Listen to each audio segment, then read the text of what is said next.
Hey, what's going on, everybody? MB here, and I'm back here on Borderlands 2. So today, if I'm gonna be doing a Siren build. Last time I did a Commando build. This time I'm doing a Siren build. So, guys, the I'm not a very good Siren. I'm not the best Siren out there, but this is a build I like to run with my Siren. So, yeah. Hey guys, today we're gonna be starting with the spec. So, let's run down to the motion skill tree. Accelerate. Increases damage and bullet speed with all gun types. I like to use this because of the bullet speed. Because what the bullet speed does is it lets me have more bullets out. And as you guys see on my back, I like to use the SHAREfactory a lot. And that means I get to have more bullets. And that 15% gun damage does help a little bit. Suspension.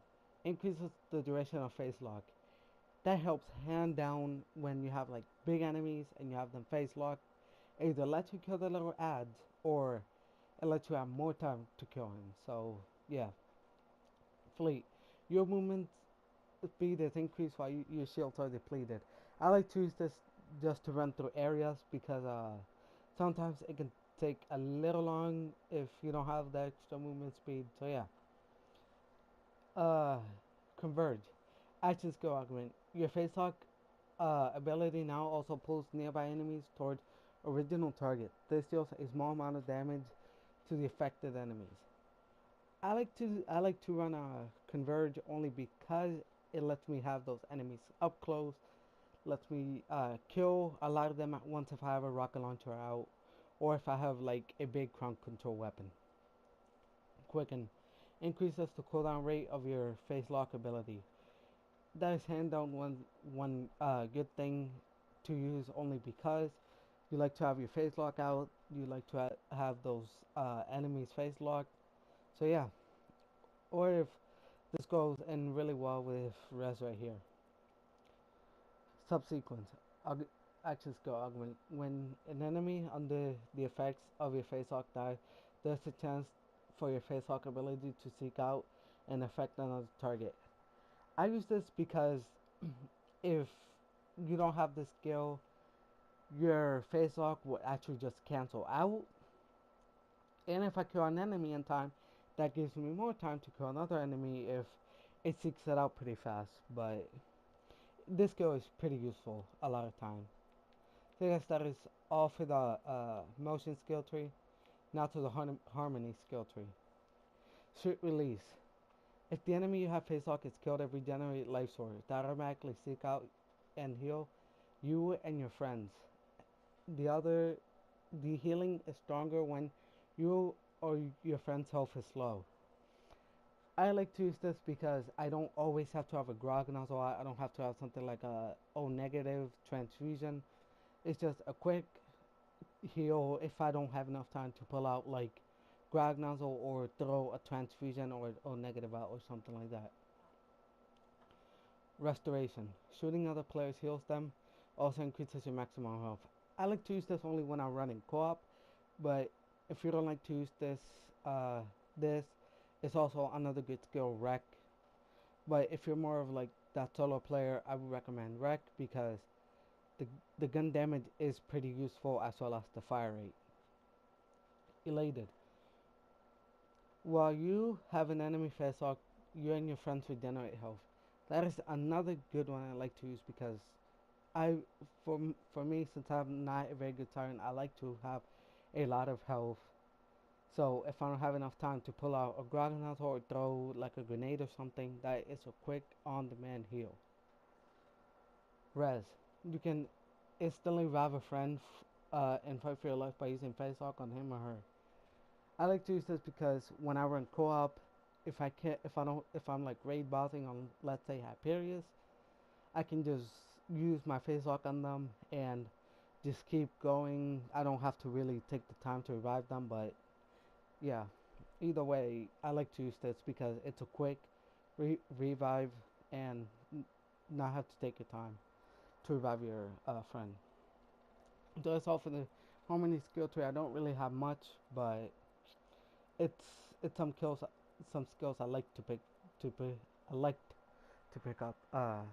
Flicker increases your chance to cause elemental status effect like fire, shock, corrosive, and slag. I like to use this because this helps a lot because the fire and corrosive damage actually synergizes very well with this skill.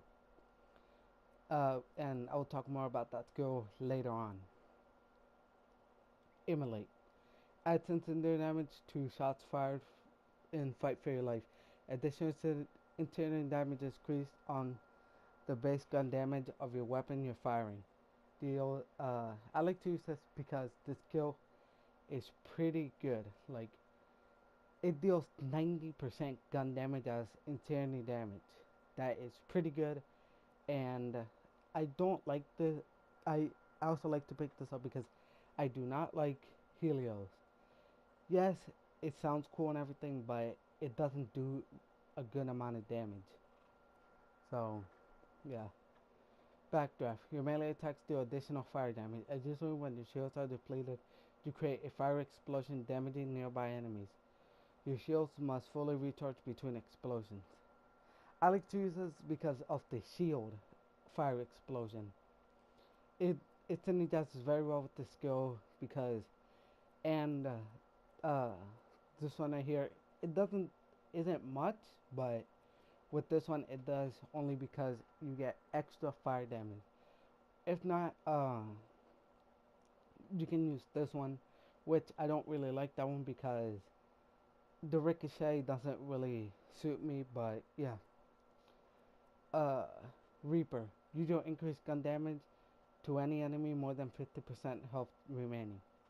This is very good because for those big enemies who like won't die, there's a quick like couple bullets that you can shoot at him that will do 40 more percent gun damage. Especially with something like a very powerful assault rifle like the Shredder-Fire. Alright, Blight Phoenix.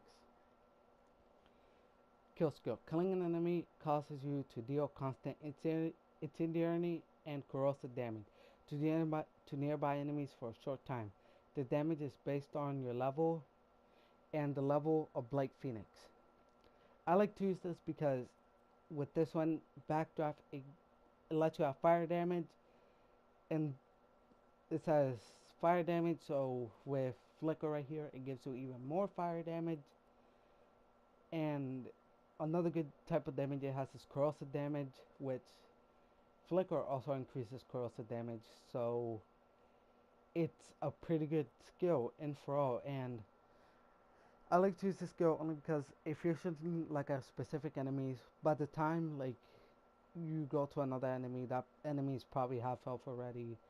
You can kill him really quick. But yeah, this is pretty much my skill tree, guys. Basically, I do want to say something for the skill res. You don't have to use the skill. You can throw it on something else that you want, like Foresight or Cloud Kill. But I don't like to use res because I am a lot of the times playing with friends. So yeah. So yeah, guys, that has been all for my skill tree. This is my Maya build. This is what I took through level 72 and OP8. So yeah, now to the guns. Dull penetrating comparable. This, along with the grog nozzle, cannot be explained. Uh, as much as I don't like to use this on other characters, but like on my Axton, as you guys saw, but it's still pretty useful. Yeah, compared to grog nozzle, I do not have to explain these two. Shredder-Fire. I like to use this gun a lot when I'm running Maya, only because it has a pretty good damage, has a pretty good accuracy, and the fire rate is immense with the magazine size. This has a pretty big magazine size. I mean, uh, like the only other weapon I could think of right now that could probably beat this is the Madhouse, but I don't really like to use the Madhouse. But I think no, the back is lower. But yeah, the Florentine. I like to use this because it goes along really well with the skill Flicker with shock and slag. So yeah, and with Blade Phoenix, you get the other extra amount of damage, the fire and the corrosive. So yeah, this weapon is pretty much useful. Rough Rider and Breakneck Banshee. These two do not have to be explained. I I have a Breakneck Banshee that gives me 5-2 fleet skill. You could get one that does 6. It would be even better. And Rough Rider, so I can run pretty much faster. And yeah, so Magic Missile. I like to use this as like if I have to pull out a Grog Nozzle and heal, or this gives me a quick on-demand slag if I can't get one from my Florentine. So yeah, uh, Bonus the Ancient. I like this is pretty much for any type of element you're running. Like if I'm running Florentine, I would use a Shock Bone. But if I'm running something like the Shredded Fire, like with Shock, even Fire, Corrosive, then I switch Bone of the Ancients. But since I like to use the Florentine most of my time, I use Shock Bone of the Ancients. So yeah guys, that has been pretty much my build. I've taken this character through level 72 and OP8. Yeah, I hope you guys enjoyed this video. Leave a like, subscribe, and I will leave some gameplay before the end of the video so you guys can see how this build works out, how I play this build. Yeah, I'm gonna see you guys later.